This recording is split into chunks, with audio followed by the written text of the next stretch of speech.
नमस्कार दोस्तों, आप देख रहे हैं स्टेशनरी सॉल्यूशन।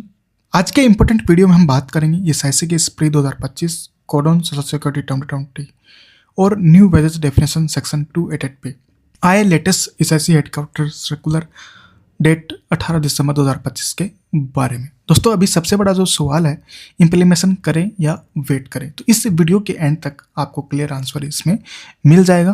तो दोस्तों, इस वीडियो में हमारा जो एजेंडा रहने वाला है कि इस वीडियो में हम स्टेप बाय स्टेप समझेंगे कि कन्फ्यूजन क्यों है, पुराने एसआईसी सर्कुलर क्या कह रहे हैं, नए सर्कुलर क्या क्लेरिफाई करता है, एम्प्लॉयर को अब क्या करना चाहिए और फाइनल लीगल कंक्लूजन क्या होगा। दोस्तों, हमने अभी लास्ट वीडियो बनाया था कि एसआईसी के जो वेजेस डेफिनेशन के according SIC deduction rule change हो गए, और इसके अलावा आपको देखोगे एसआईसी के बहुत सारे सर्कुलर्स भी आए थे जिसमें भी ये क्लियरली मेंशन था कि आपको न्यू वेजेस डेफिनेशन के अकॉर्डिंग आपको एसआईसी डिडक्ट करना। तो उसी को कन्फ्यूजन दूर करने के लिए हम आपके लिए वीडियो लेके आए। दोस्तों, अगर वीडियो अच्छा लगे लाइक कॉमेंट और शेयर जरूर कीजिए। अगर अभी तक आपने हमारे चैनल को सब्सक्राइब नहीं किया, सब्सक्राइब जरूर कीजिए, जिससे मिलते रहेंगे आपको ऐसा ही लेटेस्ट अपडेटेड वीडियो। तो पिछले कुछ दिनों में एसआईसी के मल्टीपल सर्कुलर आए, अहमदाबाद, दिल्ली, मुंबई और चेन्नई से। सभी सर्कुलर में लिखा गया कोड ऑन सोशल सिक्योरिटी 2020 और new wages definition under section 288। इसके बाद एम्प्लॉयर्स के माइंड में कंफ्यूजन आ गया, क्या सैलरी रिस्ट्रिक्शन अभी करना, कि एसआईसी डिडक्शन बढ़ेगा, क्या पेनल्टी का रिस्क है। तो पुराने सर्कुलर में कुछ कॉमन बातें थी। Code on implementation with effective 21 November 2025, wages definition change हो गई है, 50% रूल इंट्रोड्यूस हुआ है, एसआईसी कवरेज बढ़ने वाली है और स्प्री 2025 अनाउंस हुआ है। तो ओवरऑल मैसेज यही था कि प्रिपेयर फॉर इम्प्लीमेशंस। तो जो सर्कुलर आए थे उसमें भी ये बार डेफिनेशंस थी, जो सर्कुलर्स थे उसमें क्या यही देखने को मिल रहा था कि अगर देखें तो उसमें यही लाइन थी कि 21 नवंबर से ये चीज़ें आपको इफेक्टिव है, आपको डिडक्ट करना है, और आपको जो हमने लास्ट वीडियो में बनाया था और आपको उसमें समझाया था कि एसआईसी न्यू वेजेस डेफिनेशन के अकॉर्डिंग आपको डिडक्ट करके आपको जितने भी एम्प्लॉय उनको कवर करें और उनको जल्दी आप कंप्लायंस करें। तो ये सर्कुलर में मेंशन था। और जो अहमदाबाद का अगर आप सर्कुलर देखें तो उसमें पूरा विथ एग्जाम्पल के साथ में आपको दे रखा था, तो उसे वो पुख्ता होता कि ये इम्प्लीमेशन हो चुका है। लेकिन प्रैक्टिकली इसका मतलब अगर आपको लग रहा है तो आप देखोगे तो इसमें पूरा रूल्स हमने आपको समझाए थे कैसे डिडक्ट होगा, कैसे होगा।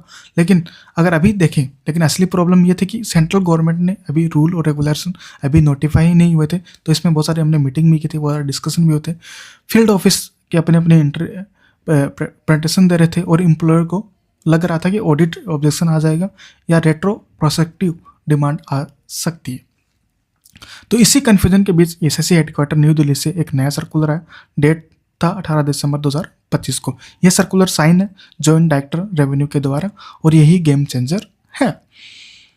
अब इस सर्कुलर की सबसे इंपॉर्टेंट लाइन अगर ध्यान से सुनिए, the communication has been issue only for create awareness during spree, further compliance will be done as a notified rule and regulation under social security code 2020। तो यहीं से इस पुराने इश्यू का फाइनल आंसर है। दोस्तों, सर्कुलर में आप देखो तो ऑलरेडी हमारे सर्कुलर टेलीग्राम लिंक्डइन पे आपको अवेलेबल है, वहाँ से आप जाके आसानी से डाउनलोडिंग कर सकते हैं। तो इसका सिंपल मतलब यही है दोस्तों, अगर भी मैंडेटरी इंप्लीमेशन नहीं है, अभी सैलरी रिस्ट्रिक्शन कंपल्सरी नहीं है, अभी एसआईसी रिकैलकुलेशन फोर्सली नहीं है, ये सब सर्कुलर सिर्फ अवेयरनेस पर्पज के लिए थे। एक्चुअल कंप्लायंस तब होगी जब सेंट्रल रूल नोटिफाई होंगे। तो ओल्ड वर्सेस न्यू वाले में हम अगर देखें तो पुराने सर्कुलर ने इम्प्लीमेशन का सिग्नल दिया, लेकिन नए हेडक्वार्टर सर्कुलर ने क्लियर बोल दिया, वेट करो, जब तक रूल नोटिफाई नहीं होते तब तक एम्प्लॉयर्स पर कोई फोर्स नहीं है।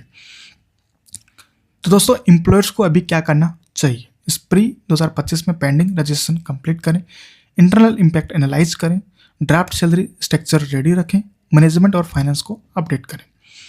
अभी क्या नहीं करना चाहिए? सैलरी ब्रेकअप फोर्सली चेंज ना करें, बैकडेटेड एसआईसी डिडक्शन ना करें, पैनिक में कंप्लायंस स्टार्ट ना करें। तो इम्प्लीमेशन तब होगी जब सेंट्रल गवर्नमेंट रूल नोटिफाई करेगा, एसआईसी की क्लियर ऑपरेशनल सर्कुलर देगी, इफेक्टिव डेट क्लियरली मेंशन होगी, उसके बाद कंप्लायंस मैंडेटरी होगा। स्प्री 2025 एक वन टाइम रजिस्ट्रेशन स्कीम है, पास ड्यू पे आपको प्रोटेक्शन मिलेगा, पेनल्टी और इंस्पेक्शन से रिलीफ मिलेगा। लेकिन याद रखिए, स्प्री का मतलब न्यू वेजेस डेफिनेशन को ऑटोमेटिक इन्फॉर्मेशन नहीं है। तो इसमें दोस्तों बहुत सारे आपके डाउट्स हैं, शायद क्लियर हो होंगे। फिर भी कोई डाउट होता है आप हमें कमेंट करके पूछ सकते हैं। दोस्तों, एचआर और फाइनेंस के लिए एडवाइस है कि इस नए हेडक्वार्टर को अपने रिकॉर्ड में रखें, ऑडिट के इंस्पेक्शन के टाइम रेफर करें। आरटीआई और सीपीग्राम में क्लैरिफिकेशन बेस्ड प्रैक्टिस, अगर आप फिर भी डाउट हो तो आप आरटीआई कर सकते हैं। नियर बाई जो भी आपका एसआईसी ब्रांच ऑफिस है उसमें विजिट कीजिए और बात कीजिए। हमारा भी एक कॉल है शायद SSC ऑफिस से। जो भी अपडेट आएगा हम आपके साथ ज़रूर शेयर करेंगे। तो दोस्तों अब कंक्लूजन की बात करते हैं तो फाइनली टेक यही है, जब तक सेंट्रल रूल नोटिफाई नहीं होते तब तक new wages definition mandatory implementation करना रिक्वायर्ड नहीं है। अवेयरनेस है, इन्फॉर्मेशमेंट नहीं है। तो अगर आपको ये अपडेट यूजफुल लगा हो तो वीडियो को लाइक करें, चैनल को स्टेशनरी सॉल्यूशंस को सब्सक्राइब करें और कमेंट में बताएं आपको डाउट क्या है। मिलता है नेक्स्ट स्टेशनरी अपडेट के साथ। धन्यवाद, थैंक यू।